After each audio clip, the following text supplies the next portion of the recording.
آج کے ہمارے بیان کا موضوع ہے دلائل الخیرات شریف کے فضائل و برکات۔ دلائل الخیرات شریف وہ کتاب ہے کہ جو اس کو پڑھتا ہے نا، اس کی ہر طرح کے مسائل کے حل کے لیے، ہر طرح کی حاجت کو پورا کرنے کے لیے یہ نہایت مجرب المجرب سمجھی جاتی ہے۔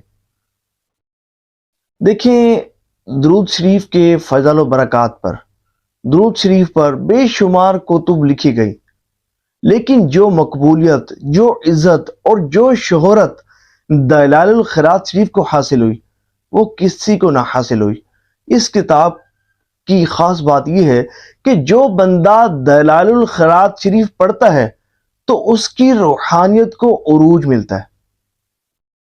یہ اپنے پڑھنے والے کو مقام ولایت پر پہنچا دیتی ہے، یہ اپنے پڑھنے والے کی نسلوں کو سنوار دیتی ہے، یہ اپنے پڑھنے والے کو حضور صلی اللہ علیہ وآلہ وسلم کا محبوب غلام بنا دیتی ہے، یہ اپنے پڑھنے والے کو حضور کی مقدس بارگاہ میں پہنچا دیتی ہے۔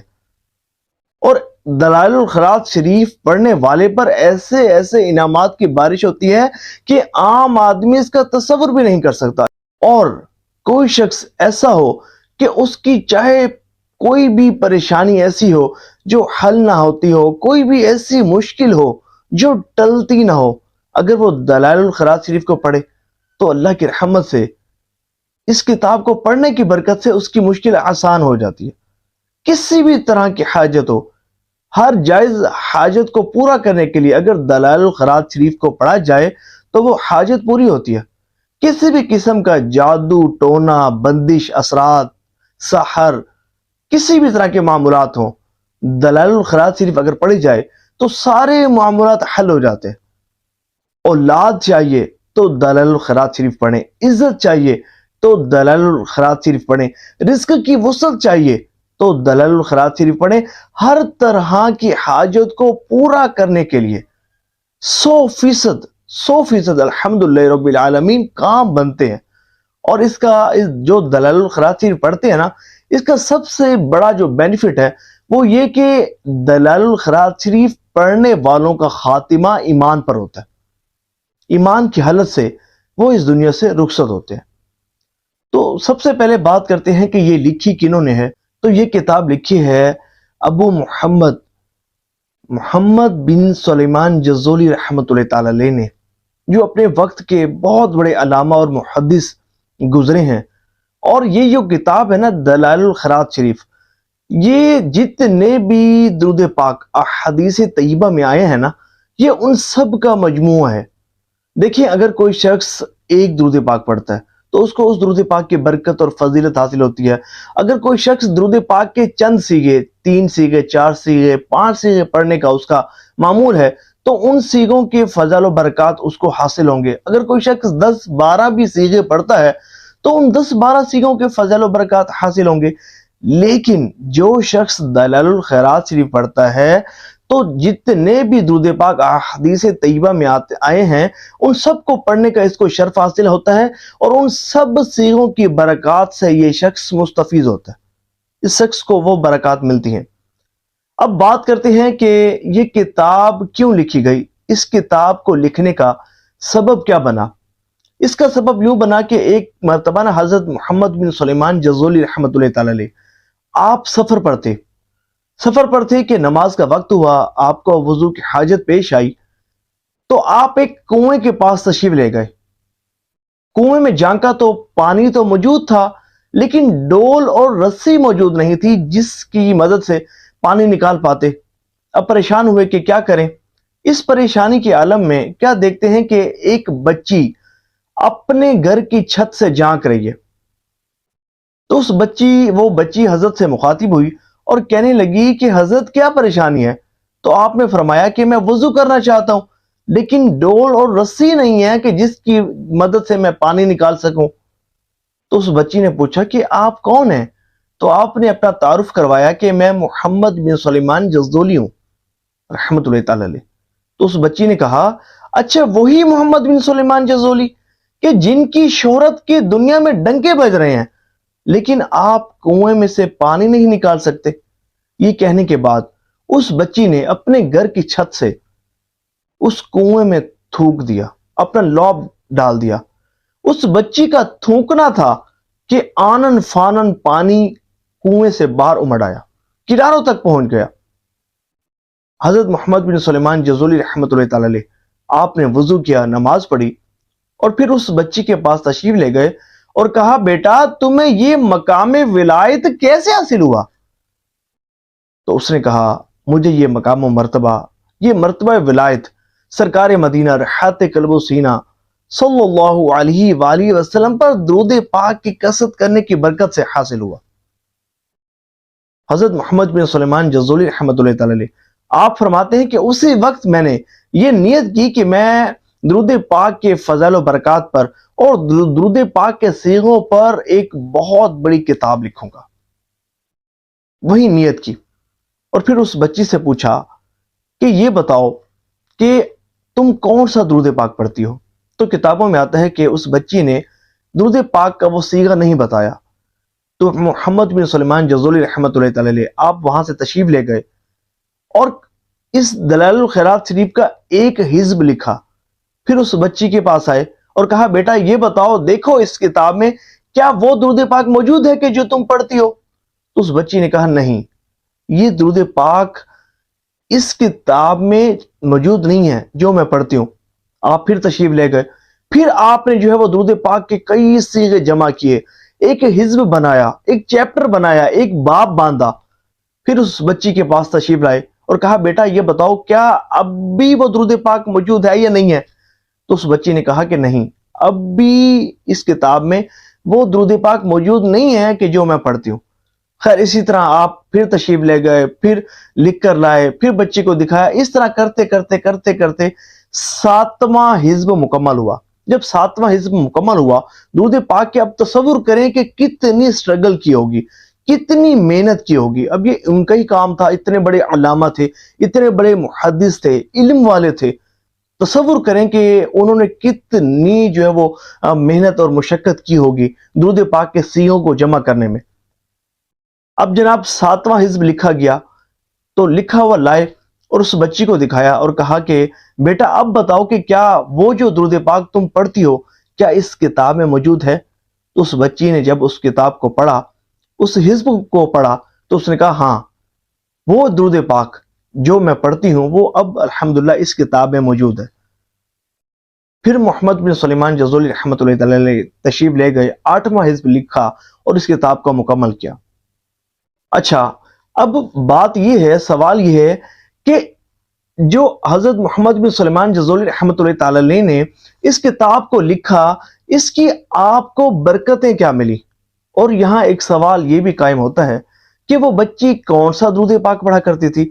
تو یہاں یہ راز میں کھولتا چلوں کہ حضرت علامہ عبد الحکیم قادری رحمۃ اللہ تعالی علیہ آپ فرماتے ہیں کہ وہ درود پاک جو بچی پڑھا کرتی تھی، حضرت محمد بن سلیمان جزولی رحمۃ اللہ تعالی علیہ نے اپنے جو دلائل الخیرات شریف ہے اس کے 7ویں حزب کے آخر میں اس درود پاک کو تحریر کیا ہے، اور وہ درود پاک یہ ہے: اللہم صلی علی سیدنا محمد وعلی آل سیدنا محمد صلاة دائمة مقبولة تودی بها عنا حقه العظیم۔ اس درود پاک کو صراط البیر بھی کہا جاتا ہے۔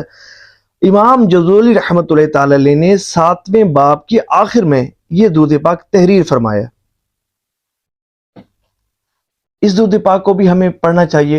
اب سوال یہ قائم ہوتا ہے کہ اس کتاب کو، اس مقدس کتاب کو لکھنے کے بعد آپ کو کیا برکات حاصل ہوئی؟ اس لکھنے کی آپ کو کیا برکات حاصل ہوئی؟ تو ہمیں کتابوں میں یہ ملتا ہے کہ محمد بن سلیمان جزولی رحمۃ اللہ تعالی علیہ جب آپ کا انتقال ہوا تو انتقال کے 77 سال بعد کسی وجہ سے آپ کی قبر کو کھولا کیا۔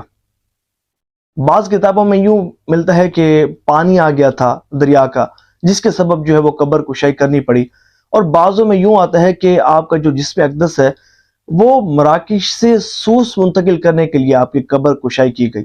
خیر آپ کی قبر کو کھولا گیا تو جیسے ہی آپ کی قبر کو کھولا گیا تو سارا علاقہ خوشبو سے مہک اٹھا. سبحان اللہ. اور سب لوگ وہاں موقع پر موجود لوگ یہ دیکھ کر حیران رہ گئے کہ 77 سال پہلے آپ کی تدفین ہوئی اور جب اب آپ کو دیکھا تو آپ کا کفن بھی میلا نہیں ہوا تھا اور آپ کا جسم اقدس بالکل صحیح سلامت تھا. اس طرح تھا کہ جیسا کہ گویا کہ لیٹے ہوئے ہیں، آرام فرما رہے ہیں. اللہ اکبر. اور جو آپ نے اپنے وصال سے پہلے خط بنوایا تھا، داڑھی کا جو خط بنوایا تھا، وہ خط بھی ویسے کا ویسا بنا ہوا تھا. اور کسی نے امتحان کے طور پر آپ کے رخسار پر، آپ کے چہرے پر انگلی رکھی تو وہاں سے خون ہٹ گیا. پھر جیسے ہی انگلی ہٹائی تو خون واپس آ گیا، جس طرح زندوں کے جسم میں خون رواں ہوتا ہے. سبحان اللہ. اور آپ رحمت اللہ تعالی علیہ کے مزار شریف میں کستوری کی خوشبو مہکتی ہے. ہزاروں زائرین وہاں بیٹھ کر دلائل الخیرات شریف پڑھتے ہیں اور اس سے فضائل و برکات حاصل کرتے ہیں. اب ہم چلتے ہیں اور یہ سمجھتے ہیں، جانتے ہیں کہ جنہوں نے دلائل الخیرات شریف کو پڑھا ان کو کیا برکتیں حاصل ہوئیں. جو لوگ جدہ میں آتے جاتے ہیں وہ اشخاص جانتے ہوں گے کہ وہاں پر ایک بزرگ رہتے تھے، سید شوکت علی نوری صاحب. ہندوستان کے رہنے والے تھے، بڑے نیک آدمی تھے، کثرت سے درود پاک پڑھنے والے تھے اور دلائل الخیرات شریف کے عامل تھے. کثرت سے دلائل الخیرات شریف پڑھا کرتے تھے. تو شوکت علی نوری صاحب فرماتے ہیں کہ میرا ایک مرید تھا جو کہ ہندوستان سے تھا. وہ ایک دفعہ نا مدینہ شریف میں بیٹھا دلائل الخیرات شریف پڑھ رہا تھا کہ اس کے قریب ایک سوڈانی آ کر بیٹھ گیا اور توجہ سے میرے اس مرید کو دیکھنے لگا اور اس کتاب کو دیکھنے لگا. اب وہ سوڈانی کیا کرتا، کبھی کتاب کو دیکھتا، کبھی اس میرے مرید کو دیکھتا، کبھی کتاب کو دیکھتا، کبھی میرے مرید کو دیکھتا. تو جب میرے مرید نے دلائل الخیرات شریف پڑھ لی تو وہ سوڈانی میرے مرید سے مخاطب ہوا اور پوچھنے لگا کہ جناب یہ بتائیں کہ یہ کتاب آپ کو کہاں سے ملی؟ یہ کتاب تو میرے والد محترم کی ہے. تو میرے مرید نے کہا کہ بھئی آپ کے پاس اس بات کا کیا ثبوت ہے کہ یہ کتاب آپ کے والد صاحب کی ہے؟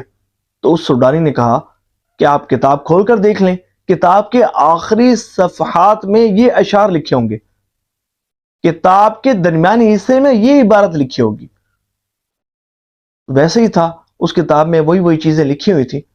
پھر وہ سوڈانی میرے اس مرید سے مخاطب ہوا کہ بھئی یہ کتاب تو کسی کو مل ہی نہیں سکتی، آپ کو یہ کتاب کیسے مل گئی؟ تو میرے اس مرید نے کہا کہ ایک مرتبہ نا میں جنت البقیع شریف میں فاتحہ شریف پڑھنے کے لیے گیا تھا، تو وہیں ایک گورگن نے مجھ سے پوچھا کہ کیا تم دلائل الخیرات شریف پڑھتے ہو؟ تو میں نے کہا ہاں میں پڑھتا ہوں. تو اس نے مجھے یہ کتاب دی تھی. تو سوڈانی نے کہا کہ مجھے اس گورگن کے پاس لے چلو. تو دونوں گورگن کے پاس گئے، اس سے ملاقات کی تو اس سے پوچھا کہ بھئی آپ کو یہ کتاب کیسے ملی؟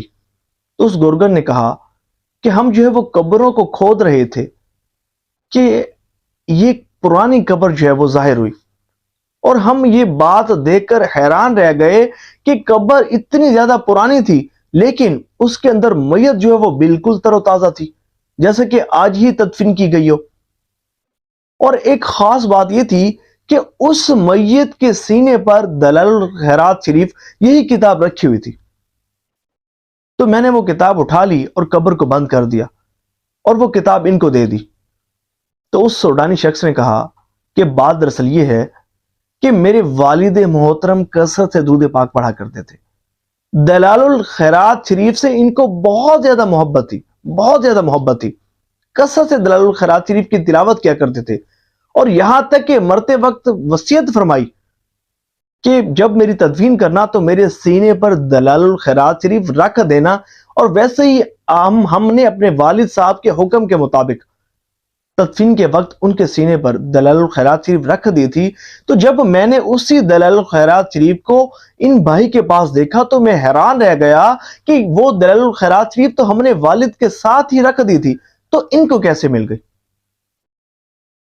سبحان اللہ، اے عاشقان رسول تصور کریں، امام محمد بن سلیمان جزولی رحمۃ اللہ تعالی علیہ دلائل الخیرات شریف لکھی، پڑھا، ترغیب دی، دعوت عام کی، آپ کا جسم بھی محفوظ رہا۔ یہ بھی وہی تھے جو دلائل الخیرات شریف پڑھا کرتے تھے، ان کا جسم بھی قبر میں محفوظ رہا۔ تصور کریں، یہ تو صرف ایک برکت ہے، اور کتنی برکتوں کا مجموعہ ہوگی دلائل الخیرات شریف۔ اچھا، اس کی نا ایک خاص الخاص جو برکت ہے وہ یہ کہ جادو، ٹونا، سیب، جنات، ہمزاد، کسی بھی قسم کے معاملات ہوں، دلائل الخیرات شریف پڑھنے کی برکت سے دور ہو جاتے ہیں۔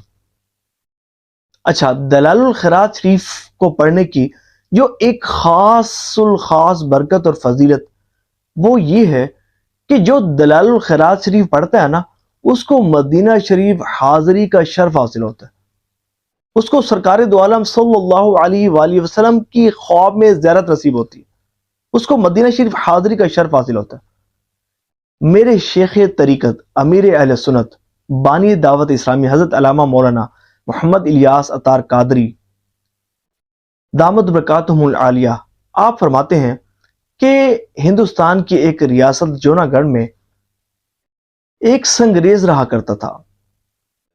اس کی ایک خاص عادت یہ تھی کہ وہ درود پاک کی کثرت بہت کیا کرتا تھا، اور خصوصاً دلائل الخیرات شریف کی کثرت، دلائل الخیرات شریف کی تلاوت سے اسے بہت زیادہ محبت تھی، یہاں تک کہ اسے دلائل الخیرات شریف حفظ تھی، ساری دلائل الخیرات شریف اسے یاد تھی۔ اکثر اوقات جو ہے وہ دلائل الخیرات شریف کی تلاوت کیا کرتا تھا۔ تو ایک مرتبہ حج کا موسم تھا، مکہ شریف کی طرف قافلے جو ہے وہ رواں دواں تھے، اس پر بھی کرم ہوا، رات کو سویا، قسمت جاگ اٹھی، خواب میں سرکار صلی اللہ علیہ وآلہ وسلم تشریف لائے۔ منظر کیا دیکھتا ہے کہ میں حضور کے ساتھ مسجد نبی شریف علیہ صاحب الصلاۃ والسلام میں موجود ہوں، اور حضور صلی اللہ علیہ وآلہ وسلم مسجد شریف کے ایک کنگرے کی طرف اشارہ کر کے فرماتے ہیں کہ میرے دیوانے دیکھو، یہ جو ہماری مسجد کا یہ کنگرا ہے یہ تھوڑا شکستہ ہو گیا، تم اس کی مرمت کر دو نا، اس کو ٹھیک کر دو نا۔ تو جب صبح آنکھ کھلی تو دل جو ہے وہ خوشی سے اچھل رہا تھا، بہت زیادہ خوش تھا، چہرے پر رونق تھی، طبیعت بڑی حشاش بشاش تھی کہ سرکار کی جس کو زیارت نصیب ہو جائے اس کی تو طبیعت ویسے ہی حشاش بشاش ہو جاتی ہے، بہت زیادہ خوش ہو جاتا ہے۔ اب خوش بھی تھا کہ سرکار نے کرم نوازی فرمائی، اور پھر ایک حکم بھی ارشاد فرمایا کہ بھئی تمہارا یہ کام ہے، تم آ کر جاؤ۔ اور فکر مند بھی تھا کہ وہ غریب آدمی تھا غریب آدمی تھا، اب پیسے تو تھے نہیں، نہ اس کے پاس اخراجات تھے کہ کیسے بجائے، لیکن دل میں تسلی تھی، امید تھی کہ تمہیں حضور نے بلایا ہے، کرم ہوگا، تمہارا بلاوا آیا ہے، تم جاؤ گے۔ اب اس نے کیا کیا جناب، اس نے اپنے اوزاروں کا تھیلا پیک کیا اور کاندھے پر باندھا اور روانہ ہو گیا بندرگاہ کی طرف۔ اب جیسے ہی بندرگاہ کی طرف روانہ ہوا تو وہیں پر ایک سفینہ جو ہے وہ عازمین حج کو لے کر روانہ ہونے کے لیے تیار تھا۔ اب بات یہ تھی، معاملہ یہ تھا کہ جو اس بیڑے کا کپتان تھا، اس سفینے کا کپتان تھا، وہ اس کو چلانے کی بڑی کوشش کر رہا تھا، لیکن وہ حرکت نہیں کر رہا تھا، وہ سفینہ حرکت نہیں کر رہا تھا۔ اتنے میں جو جتنے بھی اس سفینے میں موجود تھے انہوں نے دیکھا کہ دور سے ایک جو ہے وہ دیوانہ جو ہے وہ خرامہ چلتے ہوئے آ رہا ہے، جھومتے ہوئے چلتے آ رہا ہے۔ تو انہوں نے سمجھا کہ شاید یہ ایک مسافر تھا کہ جو ہمارے ساتھ سوار ہونے سے رہ گیا، تو اس کے لیے اسپیشلی جو ہے وہ کشتی ایک بھیجی گئی، تو وہ اس پر سوار ہو کر اس سفینے میں سوار ہوا، اور حیران کن بات یہ تھی کہ اس سے کسی نے بھی ٹکٹ طلب نہیں کیا، نہ اس کے پاس ٹکٹ تھا۔ خیر وہ کرم ہوا، اور وہ جو ہے وہ اللہ کی رحمت سے مکہ مکرمہ اور پھر مدینہ شریف حاضری کا اسے شرف حاصل ہوا۔ مسجد نبی شریف علیہ صاحب الصلاۃ والسلام میں جیسے ہی وہ انٹر ہوا، داخل ہوا، تو وہاں پر موجود خادمین نے جب اس کو دیکھا تو وہ آگے بڑھے اور ایک دوسرے سے کہنے لگے کہ یہی تو وہ شخص ہے کہ جس سے ہمیں جو ہے وہ خواب میں دکھایا گیا۔ تو اس شخص کے پاس، سنگریز کے پاس گئے اور کہا کہ تمہیں بلایا گیا ہے اس کنگرے کو مرمت کے لیے؟ تو اس نے کہا ہاں۔ تو اب جو ہے وہ سنگریز سرکار صلی اللہ علیہ وآلہ وسلم کی سنہری جالیوں کے سامنے حاضر ہوا، مواجہ شریف کے سامنے حاضر ہوا، رو رو کر اپنا سلام عرض کیا، اور پھر اس کے بعد حکم کی تعمیل شروع کر دی جس کے لیے حضور صلی اللہ علیہ وآلہ وسلم نے اسے بلایا تھا۔ اب کیا ہوا؟ اب ظاہر ہے کہ وہاں اس وقت تو کوئی بڑے جو ہے وہ انتظامات تو نہیں تھے۔ اب کیا کیا اس نے؟ اپنی کمر میں رسی باندھی اور گھٹنوں کے بل جو ہے وہ دیوار پر چڑھنے لگا، اور وہاں جو خادمین تھے اس کی مدد کرنے لگے۔ اب ظاہر ہے کہ وہ کس میں اتنی جرت کہ مسجد نبوی شریف کے مینار پر پہنچے، لیکن ظاہر ہے کہ سرکار کا حکم تھا، عمل تو کرنا ہی تھا۔ اوپر چڑھا اور جا کر جو ہے وہ کنگرا کمال مہارت سے درست کر دیا، اور جیسے ہی درست کیا اس کی روح جو ہے وہ کفس انصری سے پرواز کر گئی۔ وہ دیوانہ سبز گنبد کو دیکھتا دیکھتا اس دنیا سے رخصت ہو گیا۔ اے عاشقان رسول، کتنا خوش وقت ہے وہ شخص کے جو دلائل الخیرات شریف پڑھتا ہے، جو دلائل الخیرات شریف پڑھتا ہے۔ اور بعض تو ایسے ہیں کہ ایک دن میں ساری دلائل الخیرات شریف پڑھ لیتے ہیں، اور بعض تو ایسے ہیں کہ سالوں سال سے ان کا دلائل الخیرات شریف پڑھنے کا ناغہ نہیں ہوتا۔ دلائل الخیرات شریف بہت ہی بابرکت کتاب ہے، اور جو اس کی کثرت کرتا ہے نا وہ اللہ کا بھی محبوب بندہ بن جاتا ہے، اور اس کے حبیب صلی اللہ علیہ وآلہ وسلم کا بھی محبوب غلام بن جاتا ہے۔ اور سرکار صلی اللہ علیہ وآلہ وسلم اس پر خصوصی شفقت اور توجہ فرماتے ہیں، اسے اپنا قرب خاص عطا فرماتے ہیں۔ کہ دلائل الخیرات شریف پڑھنے کا طریقہ کیا ہے؟ دیکھیں، اس میں یہ ہے کہ سب سے پہلا کام یہ ہے کہ آپ مسواک کریں، وضو کریں، غسل کریں تو اچھی بات ہے، نہیں تو وضو کریں، پاک کپڑے پہن کر خوشبو لگائیں، اور قبلہ رو بیٹھ کر دلائل الخیرات شریف پڑھیں، اور پیر شریف سے پڑھنے کا آغاز کریں۔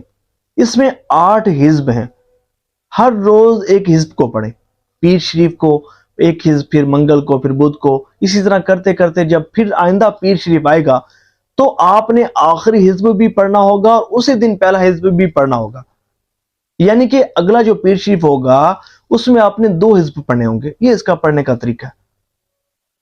یہ 10 سے 15 منٹس میں ایک حزب پڑھا جاتا ہے، کوئی بڑی بات نہیں ہے۔ آپ یہ دیکھیں کہ وہ بھی تو ہے نا جو ایک ایک دن میں پوری دلائل الخیرات شریف مکمل کر جاتے ہیں، خصوص وہ عاشق رسول جو چاہتا ہے نا کہ حضور صلی اللہ علیہ وآلہ وسلم کے محبوب غلاموں میں شامل ہو جائے، اور حضور صلی اللہ علیہ وآلہ وسلم کی توجہ اس کو نصیب ہوتی رہے، اور وہ درود پاک کے جو احادیث طیبہ میں آئے ہیں ان سب درود پاکوں کو، ان سب درودوں کو پڑھنے کا اسے شرف حاصل ہو، تو اسے چاہیے کہ دلائل الخیرات شریف پڑھنے کا معمول بنا لے۔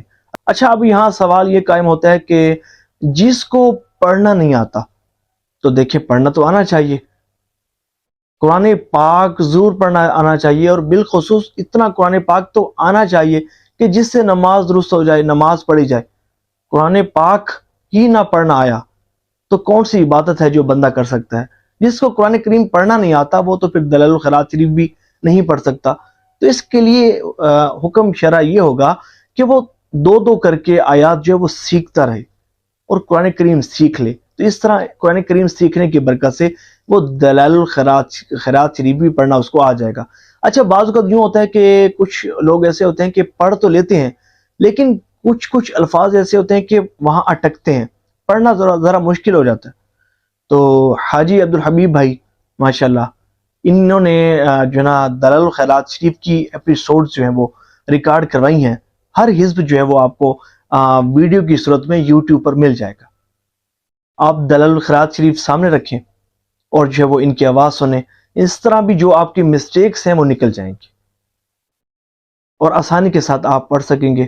دعا ہے کہ اللہ تبارک و تعالی ہمیں کثرت سے دلائل الخیرات شریف پڑھنے کی توفیق عطا فرمائے، اس کی برکات سے ہمیں مستفیض فرمائے، اور اس کی برکت سے ہمیں حضور صلی اللہ علیہ وآلہ وسلم کی زیارت نصیب فرمائے، ہم سب کی پریشانیاں مشکلات دور فرمائے، حاجات پوری فرمائے، رزق کی تنگی دور فرمائے۔